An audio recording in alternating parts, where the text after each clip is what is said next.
તો આજે આપણે વાત કરવાની છે વિવેચક રામનારાયણ પાઠક વિશે, અથવા તો એમ કહી શકીએ કે રામનારાયણ પાઠકના વિવેચન વિશે. એમણે જે વિવેચન ક્ષેત્રે કામ કરેલું છે અને બહોળા પ્રમાણમાં કામ કરેલું છે, તો એના સંદર્ભમાં આજે આપણે વાત કરવાની છે.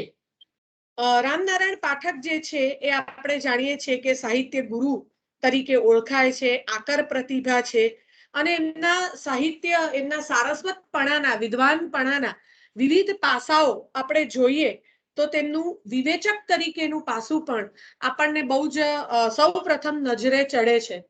હું રામનારાયણ પાઠકના વિવેચનમાંથી એવી રીતે પસાર થઈ લઈ છું કે જ્યારે હું કાંતના સંદર્ભે પીએચડી કરતી હતી અને કાંતનો જે કાવ્ય સંગ્રહ છે એકમાત્ર પૂર્વાલાપ, એની પ્રસ્તાવના એમણે કરેલી છે.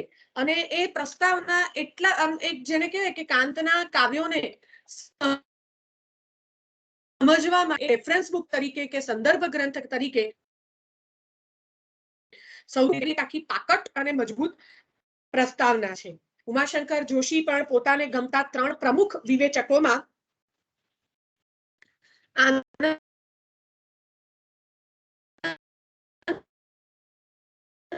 શંકર, ધ્રુવ એમણે પુષ્કળ વિવેચન ગ્રંથો આપ્યા છે, પુષ્કળ વિવેચન કર્યું છે, અને ગુણવત્તા એટલે કે ક્વોલિટી બંને દ્રષ્ટિએ રામનારાયણ પાઠકનું વિવેચન છે એ પ્રભાવક છે.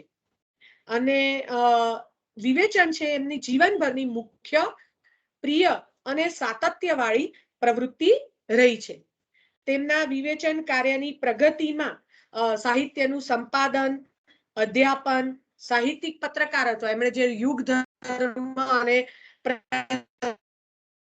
ગ્રંથાવલોકનનું કાર્ય કર્યું, દરેક ગ્રંથો જેને આપણે બુક રિવ્યુ કહીએ છીએ, બરાબર, તો એ આખા રિવ્યુ પણ નહીં માત્ર, પણ એનું અવલોકન એમણે યુગ ધર્મ અને પ્રસ્થાન સામયિક મારફતે કર્યું.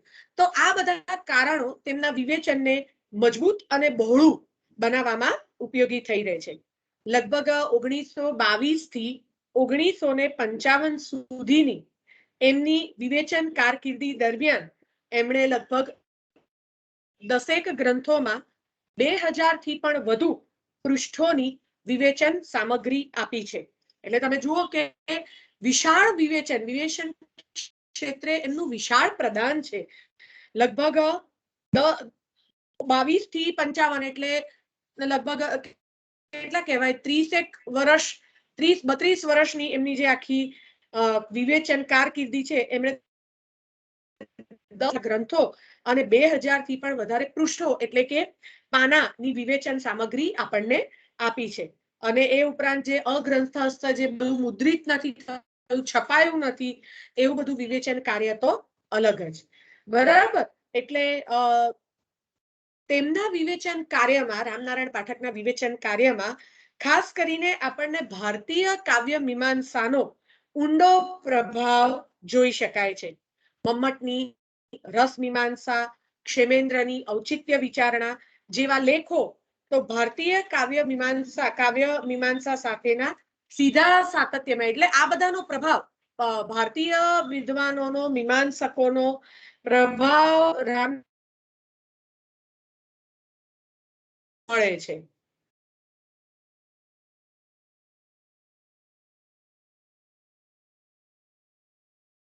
આ મીમાંસકોનો પ્રભાવ સ્પષ્ટ રીતે ધ્વનિ, રસ, ઔચિત્ય, રીતિ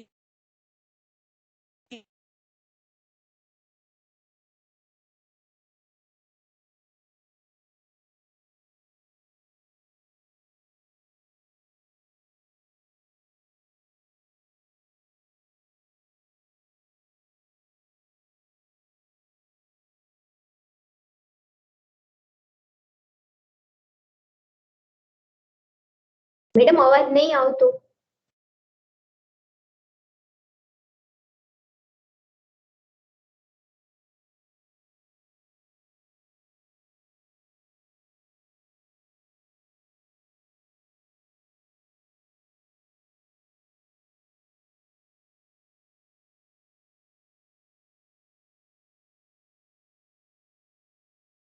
મારો અવાજ આવે છે?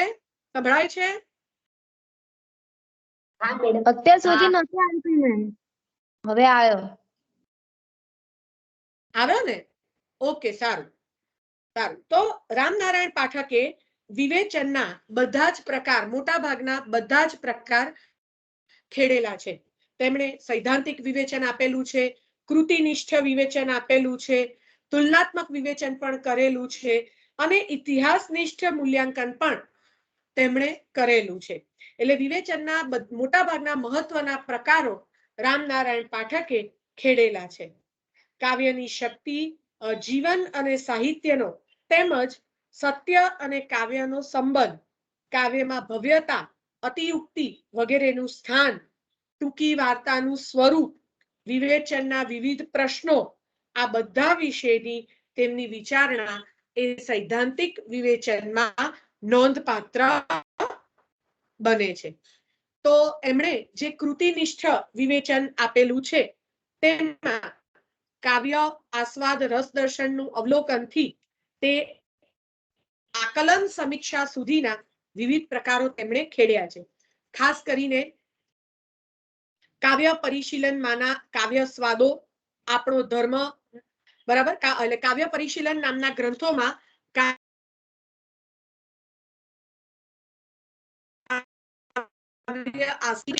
આનંદ શંકર ધ્રુવના દિગ્દર્શન, વિચાર માધુરી તથા આપણો ધર્મ એના ઉપોદ્ઘાત રૂપે એટલે પ્રસ્તાવના રૂપે લખેલા લેખો, પછી સરસ્વતી ચંદ્ર, રાઈનો પર્વત, પૂર્વાલાપ, વિશ્વગીતા, કાકાની શશી, તણખા મંડળ 1 અને 3 વગેરે વિશેના તેમના જે લખાણો છે એ મજબૂત કૃતિનિષ્ઠ વિવેચનના ઉદાહરણો છે.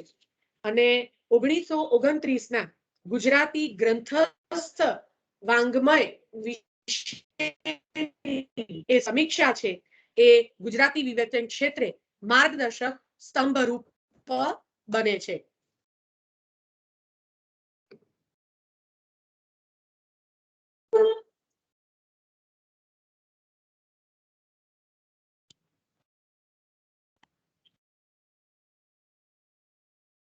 તો આવી રીતે કૃતિનિષ્ઠ વિવેચન પણ રાવી પાઠકે આપેલું છે.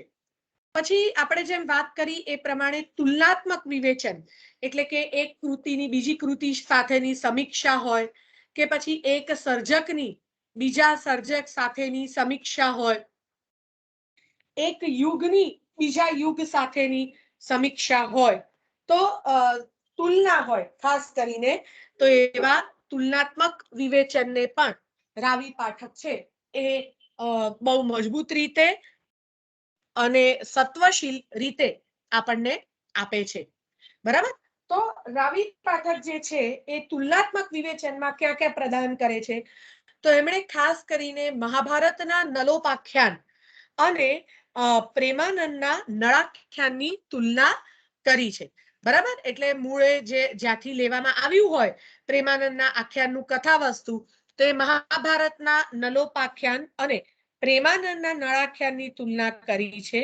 અને પ્રેમાનંદે કયા કયા ફેરફારો કથા વસ્તુમાં કર્યા છે એના વિશે પણ એમણે વાત કરી છે. બરાબર? પછી રામાયણનો પણ ગુજરાતી સાહિત્ય ઉપરનો જે પ્રભાવ છે એ તેઓ તપાસે છે. એટલે ગુજરાતી સાહિત્ય પર રામાયણ સંદર્ભી જે કૃતિઓ સર્જન થયું હોય, એટલે કે બધો કેવો પ્રભાવ પડ્યો છે એના વિશેની પણ વાત તેઓ કરે છે. અને સૈદ્ધાંતિક વિવેચન કરતા તેઓ ભારતીય અને પાશ્ચાત્ય વિવેચનના કેટલાક નિષ્કર્ષો, એટલે ભારતીય અને પાશ્ચાત્ય વિવેચન વચ્ચે કયું સામ્ય રહેલું છે, કઈ સમાનતા રહેલી છે એ પણ તેઓ બતાવે છે. અને એને સમન્વયલક્ષી વલણ કહેવાય. બરાબર? એટલે ભારતીય વિવેચન અને પાશ્ચાત્ય વિવેચન બંને વચ્ચે સમાનતા કઈ છે એને દર્શાવવાનું, બંને વચ્ચે સરખાપણું કયું છે એને દર્શાવવાનું કામ પણ રાવી પાઠકે કરેલું છે.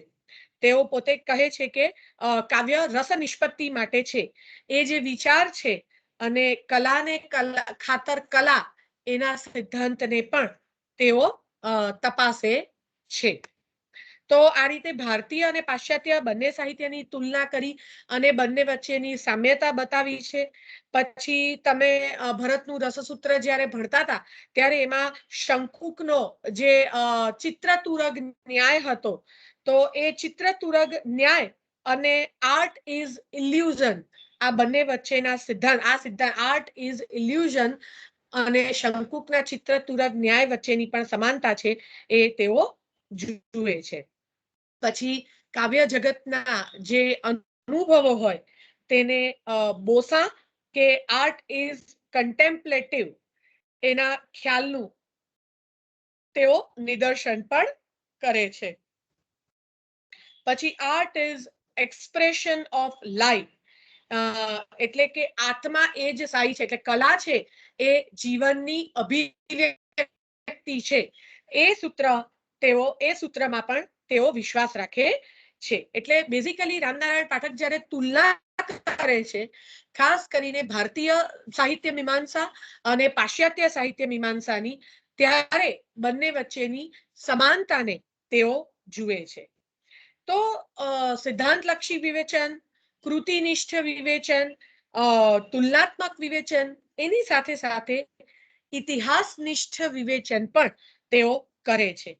અને રામનારાયણ પાઠકની ઇતિહાસનિષ્ઠ વિવેચનાના સર્વોત્તમ ઉદાહરણ રૂપે તેમણે 1936માં ઠક્કર વસંતજી માધવજી વ્યાખ્યાનમાળાના ઉપક્રમે તેમણે જે વ્યાખ્યાનો આપેલા એમાં ખાસ કરીને અર્વાચીન કાવ્ય સાહિત્યના વહેણો એના જે 5 વ્યાખ્યાનો આપ્યા હતા એ ખૂબ જ નોંધપાત્ર છે. ઇતિહાસનિષ્ઠ વિવેચનના ઉદાહરણ તરીકે અર્વાચીન કાવ્ય સાહિત્યના વહેણો એના 5 વ્યાખ્યાન, અને આ વ્યાખ્યાનોની અંદર તેમણે બહિરંગથી આરંભી કાવ્યના અંતરંગ સુધી પહોંચતા માં ગુજરાતી કવિતાનો જે આખો વિકાસ થયો છે, બરાબર, એટલે કાવ્યના બાહ્ય લક્ષણો, અંતરંગ લક્ષણો, આ જે એટલે બહારથી અંદરથી કાવ્યના જે વિકાસ આખો ગુજરાતી કવિતાનો થયો છે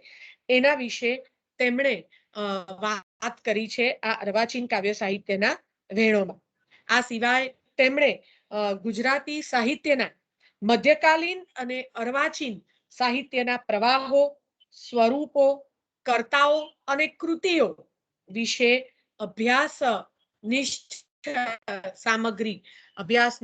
વિવેચન પણ પૂરું પાડ્યું છે. એટલે એને ઇતિહાસનિષ્ઠ વિવેચન તરીકે ઓળખાય છે. એટલે મધ્યકાલીન પ્રવાહો જે આપણે જોઈએ છે, પછી અર્વાચીન સાહિત્યના પ્રવાહો, એના જે કર્તાઓ છે, એમાં ખેડાયેલા જે સાહિત્ય સ્વરૂપો છે, એમાં જે અગત્યની મહત્વની જે કૃતિઓ છે, આ બધા વિશે એમણે વાત કરી છે.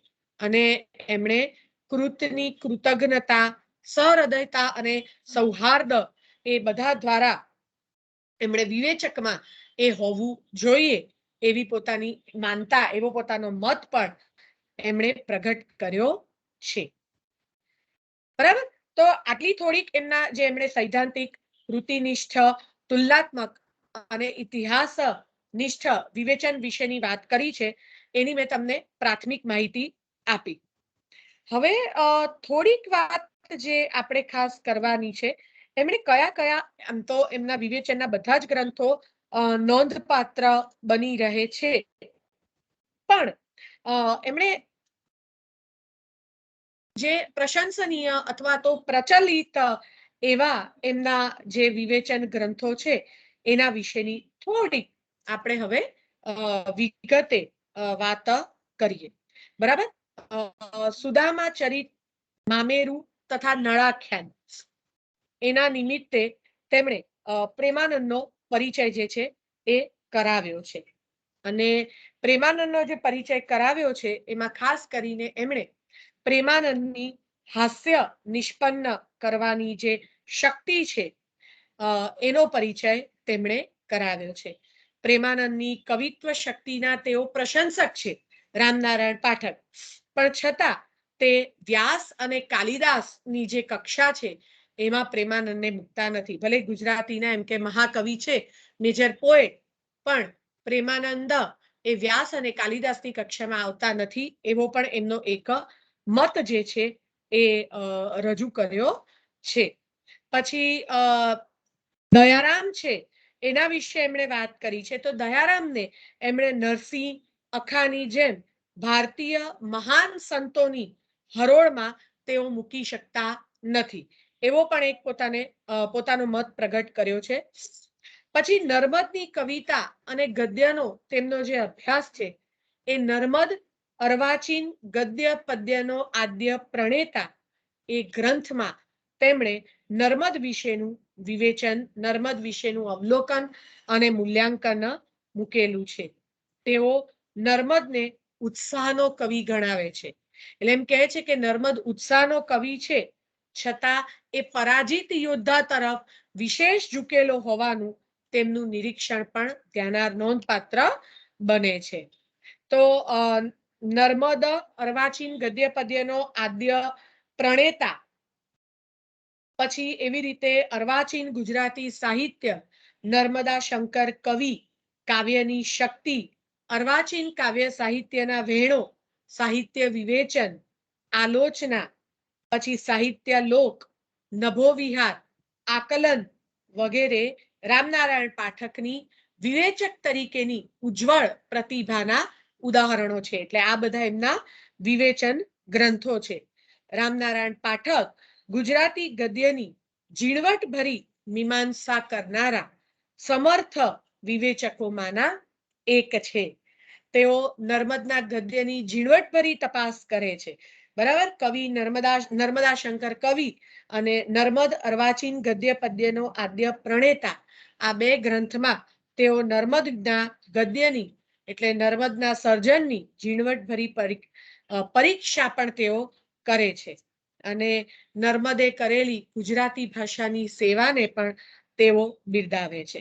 એટલું જ નહીં, તેઓ ગાંધીજી, કાકા કાલેલકર આદિના ગદ્યની પણ સમર્થ આલોચના કરે છે. એટલે વિવેચક છે એને તટસ્થ રહેવું ઘટે. મને આ માણસ ગમે છે કે હું આના વિચારોને અનુસરું છું એટલે એના વિશે સારું સારું લખું, એવું નહીં. એને જ્યારે તમે સાહિત્યકાર તરીકે, માણસ તરીકે ગમે તેટલા ઉચ્ચ હોય, પણ એમણે જ્યારે એમને લેખક તરીકે એના ગદ્યને આલોચના કરી છે તો એ લોકોના પણ કાન પકડ્યા છે. બરાબર, ગાંધીજી, કાકા સાહેબના પણ કાન એમણે પકડ્યા છે. પછી પાશ્ચાત્ય વિવેચન સિદ્ધાંતો જે છે એને લક્ષીને તેમણે ગુજરાતી વિવેચનનો પ્રારંભ કરનારા તરીકે રમણભાઈ નીલકંઠનો ઉલ્લેખ કર્યો છે. અને નવીન કાવ્ય સ્વરૂપ ઘટક એટલે કવિતામાં નવીનતા નું બળ લાવવા માટે એના પ્રવર્તક તરીકે તેમણે નરસિંહરાવ દિવેટિયાને ગણાવ્યા છે. પછી અર્વાચીન કવિતાના સંકોચ ભેદક બળ એટલે સંકોચને બધો એમણે ત્યાગી દીધો એવા સંકોચ ભેદક તળ તરીકે નાનાલાલ અને બકર ઠાકોરનો તેઓ નિર્દેશ કરે છે. જે ટૂંકા પ્રશ્નોની અંદર પણ આવા એમણે બકર ઠાકોર વિશે શું કહ્યું હતું, કે નાનાલાલ વિશે તેઓ શું માનતા હતા, કે રમણભાઈ નીલકંઠને દાખલા તરીકે ગુજરાતી વિવેચનનો પાશ્ચાત્ય વિવેચન સિદ્ધાંતને અનુલક્ષીને ગુજરાતી વિવેચનનો પ્રારંભ કરનારામાં રમણભાઈ નીલકંઠ પહેલા છે. પ્રારંભ કરનાર તરીકે રમણભાઈ નીલકંઠ છે એવો તેમનો મત છે. તો બકર ઠાકોર અને નાનાલાલ એ અર્વાચીન કવિતાના સંકોચ ભેદક બળ તરીકે ઓળખાવે છે એ લોકોને. કે પછી નરસિંહરાવને નવીન કાવ્ય સ્વરૂપ ઘટક બળના પ્રવર્તક તરીકે ઓળખાવે છે. અને રામનારાયણ પાઠક પોતે પણ સારા સર્જક છે, ઉચ્ચ સર્જક છે. ઉચ્ચ એમનું વાંચન અને વિદ્યા અભ્યાસુ છે, એટલે સ્વાભાવિક રીતે એમનો જે મત હોય એ નોંધ પર લેવાય જ. પછી જુઓ, તેમણે સરસ્વતી ચંદ્રની અને તેમણે ચર્ચા કરી છે. સરસ્વતી ચંદ્ર વિશે તેમણે સમર્થ ચર્ચા કરી છે. અને ગોવર્ધન નામ વિષયક જે વિવેચનો જે બધાએ લખ્યા છે સરસ્વતી ચંદ્ર સંદર્ભે, ગોવર્ધન ત્રિપાઠી સંદર્ભે જેટલા વિવેચનો લખાયા છે એ બધા વિવેચનોમાં રામનારાયણ પાઠકનું વિવેચન પણ માનભર્યું સ્થાન પામે છે. કાંતના પૂર્વાલાપની બીજી આવૃત્તિનું જ્યારે એમણે સંપાદન કર્યું ત્યારે કાંતની જીવન દ્રષ્ટિના વિકાસ સાથે તેમના કવિ કર્મ વિશે પણ બહુ ઝીણી ઝીણી વિગતો એમણે આલેખી છે. આપણે કાંતને સમજવા હોય તો રામનારાયણ પાઠકની આ પ્રસ્તાવના તમે વાંચશો તો તમને બહુ જ ઉપયોગી થઈ રહેશે. એટલે કાંતનું જે આખું સમ્યક દર્શન છે એ કરાવવાનો પણ એમણે પ્રયત્ન કર્યો છે. આ સિવાય નાનાલાલ, મુનશી, ધૂમકેતુ વગેરેની કૃતિઓનું પણ આકલન તેમણે કર્યું છે.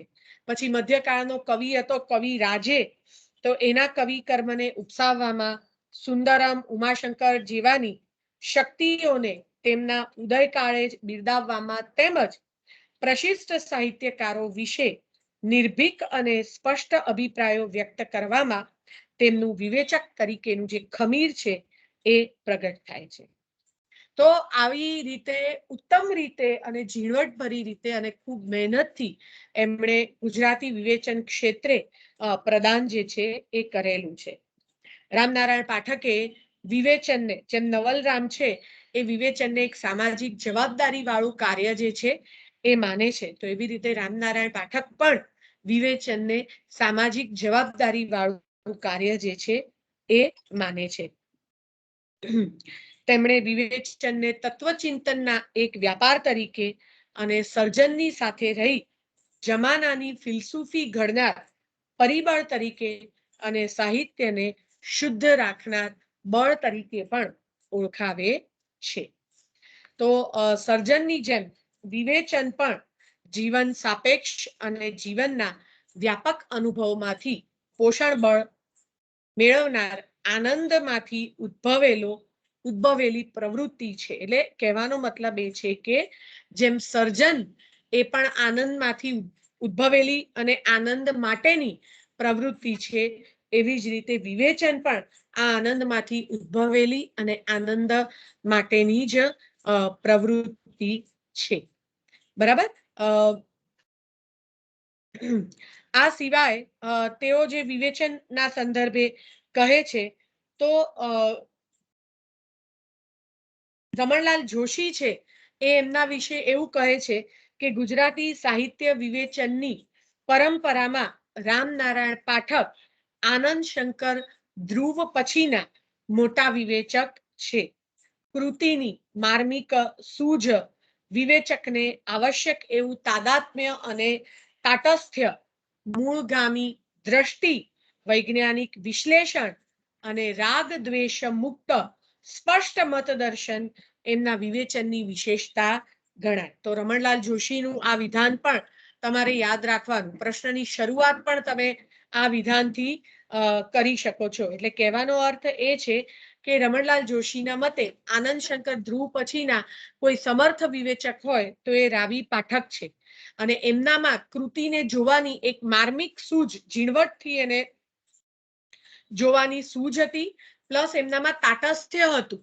એટલે જેને કહેવાય કે ન્યુટ્રલ, બરાબર, બહુ ઝૂકી નહીં જવાનું, બહુ જ બુરાઈ નહીં કરી નાખવાની, બહુ વખાણ નહીં કરી નાખવાના, તટસ્થ રહીને એ બહુ જ પ્રભાવિત થઈને કે બહુ જ નિરાશ થઈને એ વિવેચન કરે એવી રીતે નહીં, અને વૈજ્ઞાનિક દ્રષ્ટિથી જાણે કે એ વિશ્લેષણ કરતા અને રાગ દ્વેષથી મુક્ત. એટલે મને કોઈ સર્જક જોડે ના બનતું હોય તો એની કૃતિ વિશે હું ઝીકી જ મારું, બધું નકારાત્મક એવું નહીં, બરાબર. એવી ઈર્ષા અને કોઈ પણ પ્રકારના નફરતથી એ મુક્ત એવું વિવેચન કાર્ય તે કરતા હતા. અને આપણે કહ્યું એ પ્રમાણે વિપુલતા અને ગુણવત્તા એ બંનેની દ્રષ્ટિથી રાવી પાઠકનું જે વિવેચન છે એ નોંધપાત્ર છે. શરદ સમીક્ષા નામનો જે તેમનો જે વિવેચન ગ્રંથ છે એમાં કૃતિનિષ્ઠ અને મૂલ્યનિષ્ઠ સમીક્ષાઓ તેમણે આપી છે.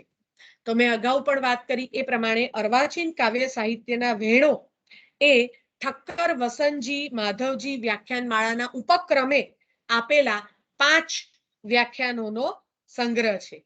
તેમાં ગુજરાતી કાવ્ય સાહિત્યના વિકાસની ઐતિહાસિક રૂપરેખા તો આપી જ છે એમણે, પણ સાહિત્ય પદાર્થ વિશેની કર્તાની સૂક્ષ્મ, સ્વચ્છ અને સમતોલ સમજ પણ અહીંયા આગળ વ્યક્ત થાય છે.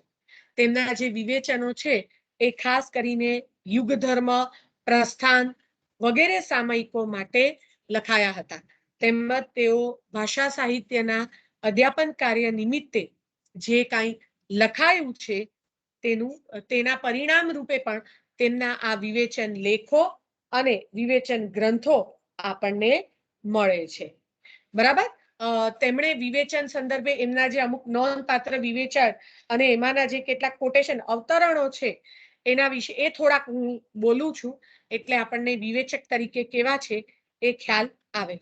જો કાવ્ય વાચનનો વિષય નથી, શ્રવણનો છે. પછી કલા એ અનુકરણ નથી, સર્જન છે. કલા સાચી હોવાની કસોટી કૃતિમાં વર્ણવાયેલું બરાબર બહારની દુનિયામાં બને છે કે નહીં, પણ જગતના અનુભવોથી ઘડાયેલું આપણું માનસ આખું ચિત્તતંત્ર તેને અત્યંત અનુકૂળતાથી સ્વીકારી શકે છે કે નહીં એ છે. એટલે કલાની કસોટી આપણું ચિત્તતંત્ર એને સ્વીકારી શકે છે કે નહીં એમાં આપણને જોવા મળે છે. પછી જો એ શું લાગે છે કાવ્યની શક્તિમાં, નીતિને જે શ્રેય લાગે તે જ કલાને સુંદર લાગે, ત્યારે સમજવું કે યથાર્થ દર્શન થયું છે. પછી કાવ્ય પુરુષ સાલંકાર જ જન્મે છે, એટલે અલંકાર સાથે જ જન્મે છે. પછી એ કહે છે કે બાલ કાવ્ય બાલગમ્ય ને બાલભોગ્ય હોવું જોઈએ. વાર્તા સંદર્ભે, ટૂંકી વાર્તા સંદર્ભે શું કહે છે? વાર્તા એની મેળે જ ચાલતી હોવી જોઈએ. તો જો એમના આ બધા નોંધપાત્ર જે નિવેદનો છે એ આજે પણ વિવેચનના સંદર્ભમાં, એ કૃતિના સંદર્ભમાં એટલા જ આપણને ઉપયોગી નીવડતા હોય છે. બરાબર. તો વિવેચન ક્ષેત્રે એ જે છે લગભગ તેમના તમામ વિવેચન ગ્રંથો જે છે એ નોંધપાત્ર અને પ્રશંસાપાત્ર બને છે અને અભ્યાસ સંદર્ભે ખૂબ જ ઉપયોગી થઈ રહે છે. વિવેચન એ રામનારાયણ પાઠકની મુખ્ય પ્રવૃત્તિ છે. અનંતરાય રાવળ તો તેમની આ પ્રવૃત્તિને સર્વવ્યાપી પ્રવૃત્તિ તરીકે પણ ઓળખાવે છે. એમના વિવેચનમાં શાસ્ત્રીયતા છે, પણ જડતા નથી. ઊંચી કલા રસિકતા પણ તેમના વિવેચનોમાં આપણને જોવા મળે છે. પાંડિત્યનો ભાર પણ તેમના વિવેચનમાં, એટલે બહુ ભારે ભારે લખી નાખ્યું એવું પણ એમના વિવેચનમાં આપણને જોવા મળતું નથી. તમે જુઓ નભો વિહાર નામનો એમનો જે ગ્રંથ છે એમાં એમણે રામનારાયણ પાઠકે પદને ગેય પદ્ય રચના તરીકે ઉલ્લેખ કર્યો છે અને એમાં દેશી, ભજન, ગરબી વગેરે સ્વરૂપોની પણ તેમણે આસ્વાદલક્ષી ચર્ચા કરી છે. નભો વિહાર અને રાસ અને ગરબા નામના ગ્રંથોમાં તેમણે આ આસ્વાદલક્ષી ચર્ચા તેમણે કરી છે. તો ગીત કાવ્ય માટે તેમણે ગીત અનુરૂપતા પણ અનિવાર્ય માની છે. પછી ખંડ કાવ્યના સંદર્ભમાં એમ કહે છે કે કાવ્યમાં ખાસ કરીને નિરૂપિત જીવન વસ્તુ, એટલે જે જીવનનું જે વસ્તુ હોય, કથા અંદર જે હોય એ ખાસ કરીને મહાકાવ્ય, આખ્યાન કાવ્ય, ખંડ કાવ્ય અને ઉર્મી કાવ્ય, એવી રીતે એ જીવન વસ્તુને આધારે એક આખી શ્રેણી જુદી પાડે છે. ચિંતન પ્રધાન અને વિચાર પ્રધાન પ્રસંગ કાવ્યોથી ખંડ કાવ્યનું જુદાપણું તેઓ બતાવે છે. પછી રામનારાયણ પાઠકે સોનેટના ગંભીર ભાવને અનુકૂળ કાવ્ય પ્રકાર તરીકે તો મુક્તકનો એક જ શ્લોકમાં સમગ્રપણે આવી જતા કાવ્ય તરીકે પરિચય આપ્યો છે. બરાબર. તો રામનારાયણે પાઠકે કાવ્યના આ બધા સાહિત્ય સ્વરૂપો વિશે પણ અભ્યાસનિષ્ઠ ચર્ચાઓ કરી છે. તેમણે ગોવર્ધનરામ ત્રિપાઠી, મણિલાલ દ્વિવેદી, આનંદ શંકરની પરંપરા સાથે સાતત્ય જાળવીને સાક્ષર યુગની વિવેચના સાથેનું અનુસંધાન રાખીને ગાંધી યુગના વિવેચનનો તેમણે મજબૂત એવો પાયો નાખ્યો છે એમ કહીએ તો પણ ચાલે. બરાબર. અને નિરાડંબર, કોઈ પણ પ્રકારના આડંબર દેખાડા વગર તેમણે પોતાનું આ વિવેચનનું જે કાર્ય છે એ કરેલું છે.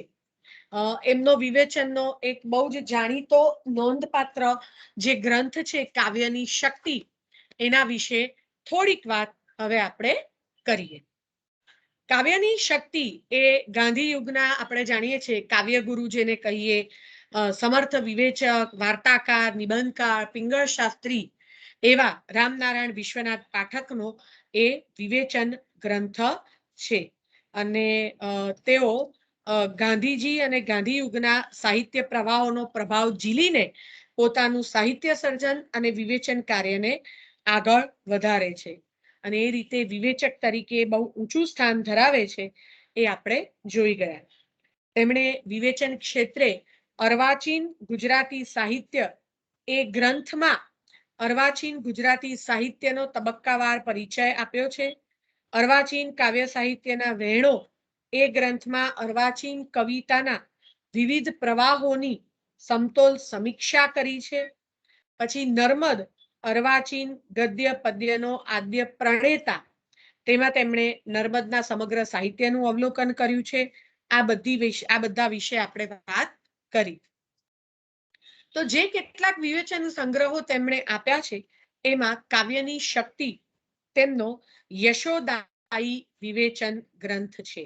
બરાબર, એમને કીર્તિ અપાવનાર એવો આ ગ્રંથ છે. તેમણે તેમાં કાવ્ય શાસ્ત્રીની સૂઝ સમજ સાથે વિવિધ કાવ્યના વિષયોને તેમણે ચર્ચ્યા છે. એટલે કાવ્યના વિવિધ વિષયોની તેમણે ચર્ચા કરી છે. તદુપરાંત તેમણે સાહિત્ય વિમર્શ, આલોચના, સાહિત્યલોક, નભો વિહાર, આકલન જેવા જે વિવેચન ગ્રંથો પણ આપ્યા છે. અને ભારતીય સાહિત્ય મીમાંસા તેમજ પાશ્ચાત્ય કાવ્ય શાસ્ત્રની દ્રષ્ટિથી સાહિત્યના પ્રમુખ સિદ્ધાંતોની પણ તેમણે ચર્ચા કરી છે.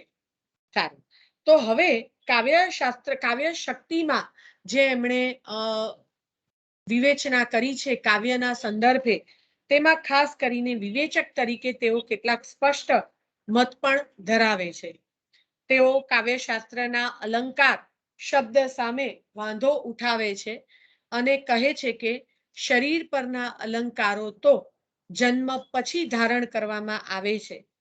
એટલે કે અલંકાર શબ્દથી આપણા મન પર એવી છાપ પાડે છે કે અલંકાર તે કાવ્યના આગંતુક એટલે કે પાછળથી ઉમેરેલા શોભાકર ધર્મો છે. એટલે કહેવાનો મતલબ એ છે કે શરીર પરના અલંકારો તો એ માણસ જન્મ પછી ધારણ કરે છે, જ્યારે જે કાવ્ય પુરુષ હોય એટલે કે કાવ્ય હોય એ આપોઆપ જ અલંકાર સાથે જન્મે છે.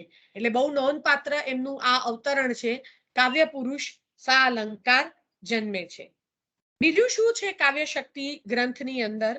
તો કાવ્યની શક્તિ, જીવન અને સાહિત્ય, કાવ્ય અને સત્ય, કાવ્યમાં ભવ્યતા, ઔચિત્ય, કાવ્ય અને નીતિ, પ્રતિભા, વાસ્તવવાદ, ભાવનાવાદ, વિવેચનનું સ્વરૂપ, સાહિત્યના વિવેચન સ્વરૂપો, શૈલી, છંદ, અલંકાર આદિ કાવ્ય તત્વો વગેરે વિષયો પર તેમણે મહત્વનું પોતાનું ચિંતન છે એ પ્રગટ કર્યું છે. તેઓ માને છે કે કાવ્યમાં આનંદ દ્વારા સંસ્કારનું ઉદ્બોધન એટલે સંસ્કારનું સિંચન કરવાની શક્તિ રહેલી છે. આ બધા મતો એમના આ કાવ્યની શક્તિ ગ્રંથમાં પ્રગટ થયેલા છે. તો જીવન અને સાહિત્યનો સંબંધ અવિનાભાવી છે, એટલે એકબીજા સાથે જોડાયેલો જ છે, એકબીજાથી એ છૂટા પાડી શકાય નહીં. તો જીવન અને સાહિત્યનો સંબંધ અવિનાભાવી છે. તેઓ સાહિત્ય અને જીવન પરસ્પર પૂરક અને એકબીજાને પોષક છે તેવું પણ તેઓ નોંધે છે. અને કાવ્યનું જે અંતિમ લક્ષ્ય છે એ સત્યનું દર્શન કરાવવાનું છે.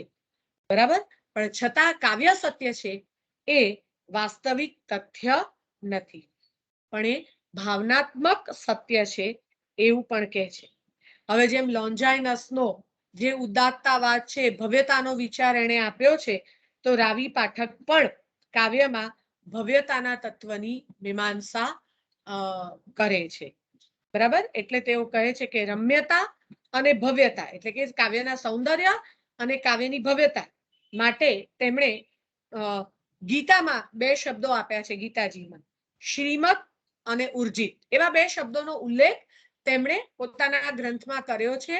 કાવ્યની રમ્યતા એટલે કે સૌંદર્ય અને કાવ્યની ભવ્યતાના સંદર્ભમાં. રસ સિદ્ધાંતની ચર્ચા પણ તેઓ કરે છે.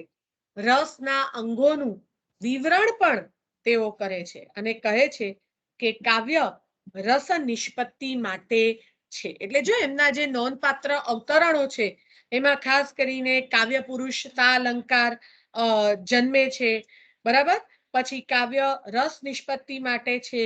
પછી જે પશ્ચિમનો સિદ્ધાંત છે કલા ખાતર કલા, એની પણ તેઓ ચર્ચા કરે છે.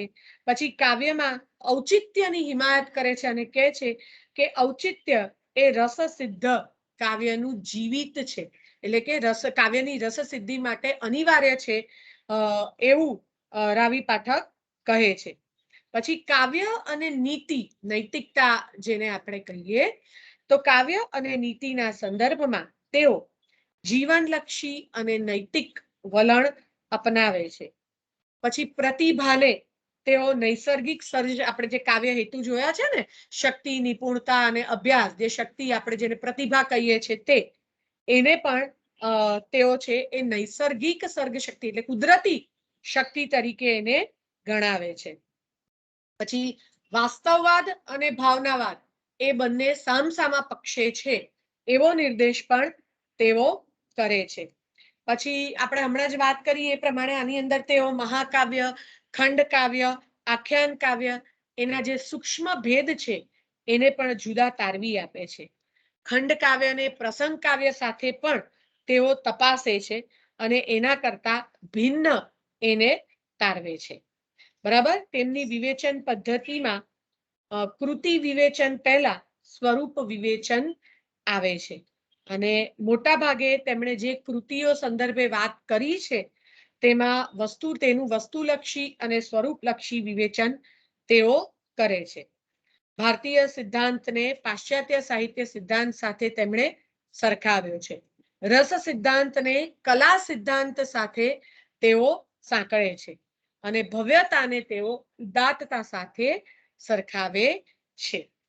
બરાબર, તો આ રીતે વિવેચક તરીકે રામનારાયણ પાઠક પોતે તેમણે જે રચેલા વિવેચન ગ્રંથો છે તેમાંથી તેમનું અલગ કાવ્યશાસ્ત્ર આખું ઊભું થઈ શકે એવી વિવેચક તરીકે રાવી પાઠકની ક્ષમતા છે.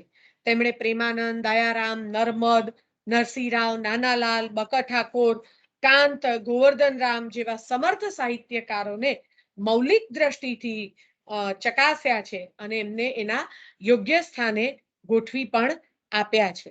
નાનાલાલની ડોલન શૈલી વિશે તો તેઓ સ્પષ્ટ જ કહે છે કે ગદ્યની શૈલી છે. ડોલન શૈલી એ ગદ્યની શૈલી છે.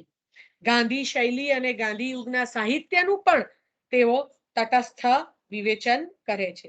ઝીણું કાપનારા શાસ્ત્રીય વિવેચક, નિર્ભીક વિવેચક એટલે રામનારાયણ પાઠક. તેઓ સ્વસ્થ, સમતોલ અને સમન્વય દ્રષ્ટિના વિવેચક હતા.